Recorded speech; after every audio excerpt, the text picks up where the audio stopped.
You are tuned in to the New Life Show, and I am your host, Danielle. I like to empower, encourage, and motivate people. On the New Life Show, we're going to talk about a variety of topics. And from time to time, I have a guest come on and give me their opinion. So check out the New Life Show, and I am your host, Danielle. Hello, everybody. You are tuned in to the New Life Show, and I am your host, Danielle. On this episode of New Life, we're going to talk about education, not only for kids, but for parents as well. We also have two special guests on the New Life Show. We have Nichole Mcintosh and we have Alexis Johnson. Welcome. Thank you, Danielle. Glad to be here. I'm glad to have you all. Can you all introduce yourselves? Well, thank you so much. I'm Nichole Mcintosh, or also known as Mac the Ed Mogul, and I'm a master educator of 20 plus years, and I'm happy to be here to talk about schooling in the pandemic and what it means for children and also the adults in their lives. Yes, and my name is Alexis Johnson. I am an alumni success coach at Access to Admission LLC, where we help students and families with the college application process, and then also working with students as they transition into college. So I'll just offer some tips on schooling through the pandemic, as well as preparing students for college. Awesome. With me being a parent, I have two kids that's in school. Okay. One does virtual and one goes in school. So what is the importance and how has the pandemic changed for education? Wow, the pandemic has changed education and the landscape of learning immensely. And so from a teacher standpoint, as one who used to teach in the traditional classroom setting, when we went to school to be teachers, we weren't taught how to teach online. Right? So we went to school to learn how to engage with students in a classroom, a real life classroom. And so the pandemic has forced educators to have to kind of lay aside everything they were taught about teaching face to face and delve into this online learning landscape. And it has presented a challenge, especially in the very beginning. Then, of course, you have school leaders who had to lead a school from the computer. And they had to observe teachers and observe classroom situations from a computer, talk to parents from the computer. So I definitely would say that the pandemic has changed the landscape. It's pretty much turned it upside down. But I will say that, we were preparing for that. We were preparing by bringing in technology, tech tools into the classroom and tapping into what we call the flipped classroom model. So what that looks like is giving students the opportunity to do more of their work at home and then come into class and discuss it. So we were doing those things before the pandemic came around. Yeah. We just didn't expect it to be 100% of the time. Right. Yes. Right. Alexis, with you working with college students transitioning, how do you feel the transition has been for, kids and parents going into being virtual? Yeah, I would say similar what Dr. Mack discussed as well. It's been difficult. Some students have embraced the online learning situation and like it even more, and they have been able to just find their stride in doing their college work and just having that flexibility and freedom of not necessarily having to go into a classroom. And then on the flip side, you have some students who are like, I need to have access to my professor. Like, I need to see them. I need to be able to go right up to them after class. And so it's been difficult all around with students just having to adjust to just a new way of learning, and then also to a new way of teaching. Like a lot of professors, like Dr. Mack said, just weren't prepared to do this, haven't been taught necessarily how to engage in an online learning situation. So it's not like it's impossible. Like I said, some students have definitely embraced and have succeeded. And then on the other hand, some students are just like, all right, we're ready to, to go back in person, like a lot of other people are. Yeah. Do either you think that virtual should be in the program now? Should it be an option now? Since the pandemic has came in, should it be an option if they want to choose to stay virtual or choose to go back to school? Yes, I firmly believe it Yeah. should be an option, and that was another point I was going to make from the student standpoint. For elementary age students, Yeah. for some of them, it works out better for them to be at home with Yeah. less distractions, with less stimulation. Some children can't handle a whole lot of things going on around them and be expected to do their work in the Right. classroom. So, if for that child, they should be allowed to learn from home if that works better for them. Right. So the message here is listening to your child. We get away from, I'm the mom, I'm the dad, I make the decisions, but you're not the learner. So you're not Good point. experiencing, right, the learning environment Yeah. the way the child is. And so listening to your child is very important in this aspect, because we have to understand what's going on in their heart and mind. And then on the flip side, there's that child that has to socialize. You just can't Yeah. sequester them. So on that note, don't let your fears become that of the child's. Right. Right? Right. So listening to the child is key here. Right, and that's a good point. Listening to your child, because a lot of times we think because it's a child, they don't have a point, they don't have a voice. They sure do. So I feel like you should always listen to That's the child, correct. because if you listen, you will understand what's going on That's correct. with the child. So that's a good point. You have to listen to the child. You have to listen to the child. You know, because a lot of times you can find out what's going on. Yes. We say, what's going on with you? But are you listening? Are Yes. you listening to what your child is trying to tell you? That's correct. Yeah, yeah. Yes. Another thing I think about virtual, I think some of the teachers get overwhelmed. So with you Oh, all being in the yes. education, do you get overwhelmed, being in the education field? Because I know as my daughter's teacher, she gets overwhelmed a lot too. So what do you think about the teachers, everybody, the staff being overwhelmed? You want to speak to that first? Yeah. So I would say, like, the funny thing is, while I do enjoy working from home. However, there's just the buzz of life throughout the building, and Yeah. then being able to have access to students where it's like, okay, if you haven't turned in this essay or you haven't completed your FAFSA, I don't have that ease of just going to the classroom or going to the cafeteria, pulling them by the ear and sitting them down in my office. So I would say that that's the part that kind of gets. Well, first, let me say that when it comes to college coaching and college counseling, there's already some misunderstanding on, like, what the role of a college counselor is and what we actually do. And sometimes, even from an admin standpoint, like, sometimes it's like, well, why do you need to have this student in your office for so long? Because calling these colleges, especially now during COVID, you're not going to get a response in 15, 20 minutes. That's correct. So whereas that's a whole nother conversation that we could have on just the role of college counselors, it's also that, okay, now that I'm at home, I'm still doing the same amount of work, but it's hard because now I expect the student to answer the phone or answer the email, and they're just not as engaged. Yeah. So that's where that overwhelming feeling comes from, of like, okay, I can't get in touch with the student, but I still have, you still have people that you have to answer to. Like, they're still, what are you doing? What are you doing? Like, and it's like, I'm doing the best I can. Right. So, yeah, I would say that, it's just everyone across the board, and even when we talk about students dealing with stuff at home, we're dealing with stuff at home too. Yeah, So absolutely. it's like, trying to find that separation between, okay, I'm at work and then I'm at home. So yeah, and that's exactly where I was getting ready to go. You are right. The overwhelm also comes in where people don't know when to turn it off. Oh yes. We don't know when to turn the switch off. Yeah. Your superior might not know when to turn the switch off. Yeah. Or you, as the educator, might not know when to turn the switch off. Right. So, Yeah. I'm at home. Yeah. I mean, I could just check emails while I'm on the couch, which turns into you never powering down. Right. And all your days are bleeding together.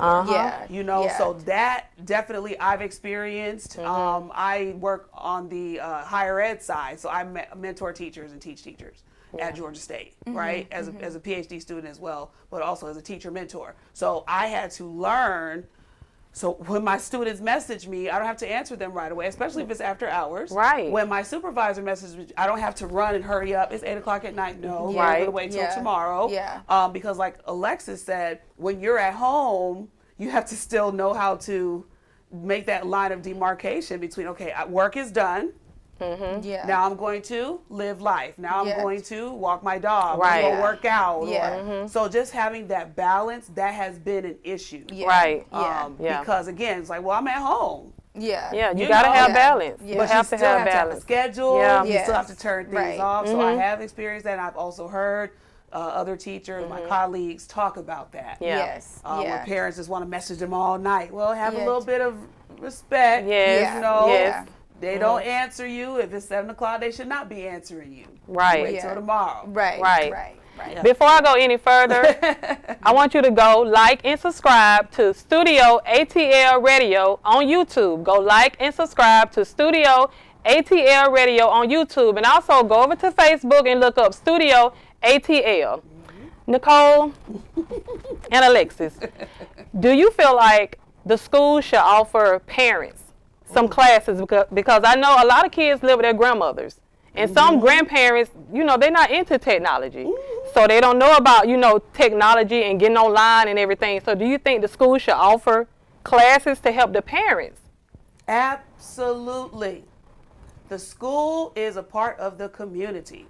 The community consists of human beings, children, and adults. Yes. And so we can't get lost in only serving the children. We have to serve those who serve the children. Yes. Yes. So, yes, grandma needs a class to understand this tech. Grandma needs to be comfortable with Microsoft Teams. She needs to be comfortable with Google Meets. She needs to be comfortable with emailing. She may not have to ever do that. Yeah. But Right. all of a sudden, she's been thrown into this space where she has to answer emails. So, yes, there needs to be some grace, number one, and then some classes. Yes. Also, parents are totally petrified of the Common Core. Common Core came on the scene in 2012. This is 2021, and there's still parents who are like, I don't get it. I don't like it. They don't like it because nobody sat down and explained it to Right. them. Yeah. Right. Yeah. Right. So I actually have designed a parent university model. I did it at a school I used to work at, and I'm coining it and branding it as mine for part of my education consulting company, Mogul Ed Consulting. But yeah, parents need to be taught too. Yes. Absolutely. Yes. Yeah. And to just piggyback off of that, whenever we do like our all-class parent meetings for our juniors and our seniors, when we throw out these names like Naviance, I'm contracted through a school that uses Power School, and so when we're throwing out these terms, we have the students in class where we teach them how to log in, but then when parents are like, well, how do I get access? Student, show your parent how to do this right now while we are on this doing this parent meeting. Or I always say, like, okay, if you never heard of Schoology, you need to have a conversation with your student and make them sit down with you and log in and get you on that system so you know. Right. But I do think that it's important for schools to make sure that they're not just giving the parents the login information, but doing these how-tos Yes, and yes. sending out those videos The and stuff videos, like that. that's it. Yeah. Yeah.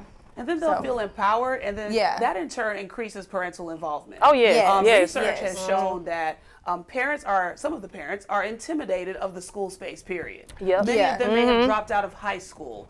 Many of them may have even dropped out in 6th grade. We just don't know their Yep. history. Yeah. And so they're not comfortable coming into the school space Yeah. to ask a teacher to explain anything to them because Yes. that's intimidating. That's like, here goes this lady. Some teachers have doctorate degrees, for Yeah, example. exact- Right? So here comes this man or this lady who knows so much more than me. I can't go in there and ask them anything. Let me just make sure my kid is showing up. Yeah. We need to break those walls down Yeah. because stakeholders are parents, students, and school leaders and teachers. Everybody needs to work Yes. together Yeah. to Yes. make sure that the relationship is working. Yes. And so, like Alexis said, videos, yes, meet them where they are because they Yeah. matter too. Yeah.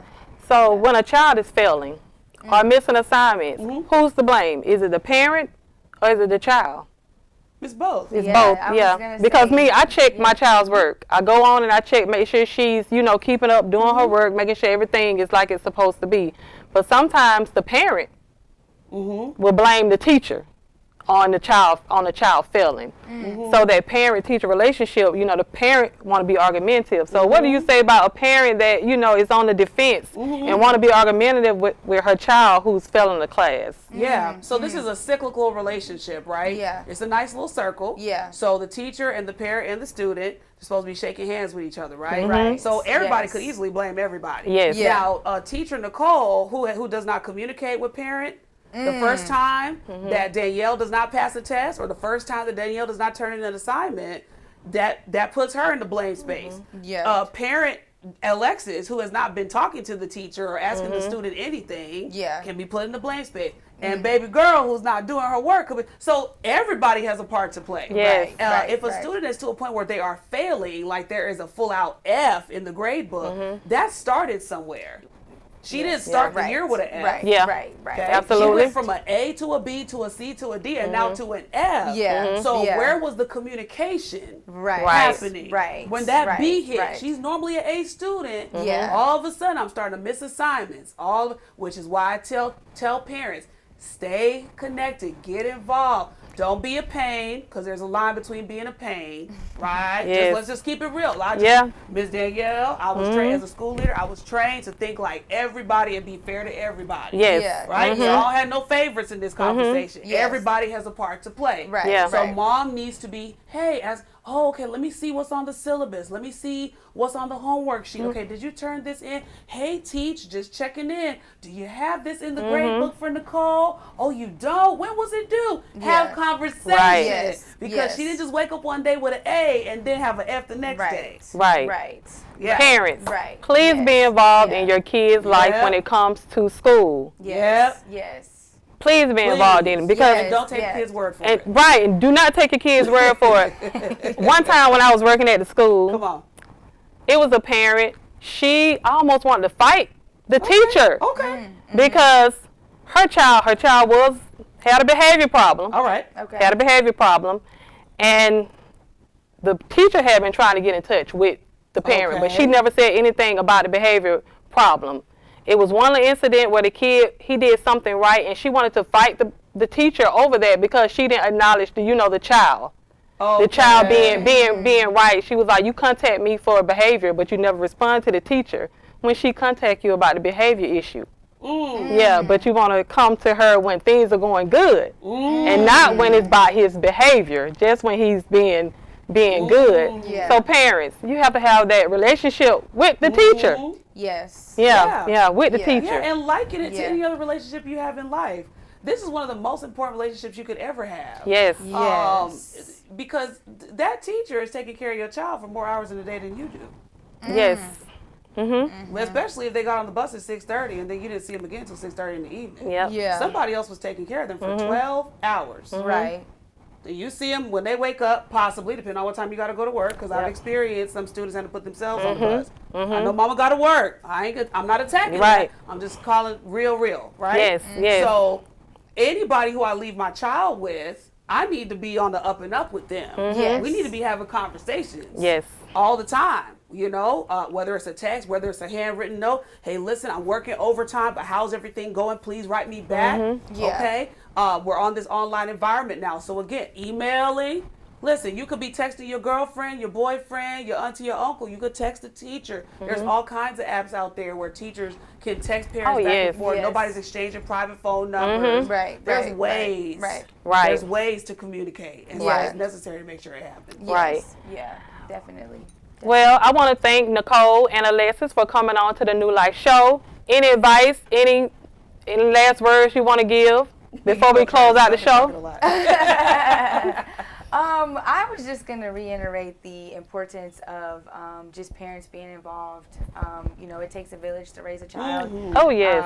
Yes. And schooling is a big part of that village. And so kind of what we've been talking about is that we all need to be in harmony. Yes. We're there to make sure that the student is educated well and grows up successfully. And that's a part of the parent's job as well. So, we all just have to be working together in order to make sure that child gets to the next level. Absolutely. Yes, indeed. And lastly, just reiterating everything that we've said, make sure that the relationship is tight. Yeah. And also, don't be afraid of tech, y'all. Just keep this in That's mind. good. It's That's not good. the technology, it's you. Yes, yes. It's not the tech, it's you. Because there are so many ways to get help with tech. You can ask people, you can ask Auntie Google or Auntie or Uncle YouTube. But there is somewhere out there where you can get assistance with tech. We're living in a tech age like never before. Yeah, The yeah. the driverless cars are out there now. It's not just the Jetsons that we used to watch on TV. Now they're actually out here. Yeah. So embrace the season. Get involved in tech, get involved in the world, and get to learn new things. Always keep yourself learning. Always be learning. Yes. Once again, I want to thank Nichole and Alexis for coming on to the New Life Show. Thank you all for tuning in. Catch another episode of the New Life Show, and I am your host, Danielle. So check out the New Life Show, and I am your host, Danielle. Please go like and subscribe to Studio ATL Radio YouTube page. That's Studio ATL Radio YouTube page, and check out the New Life Show. And I am your host, Danielle.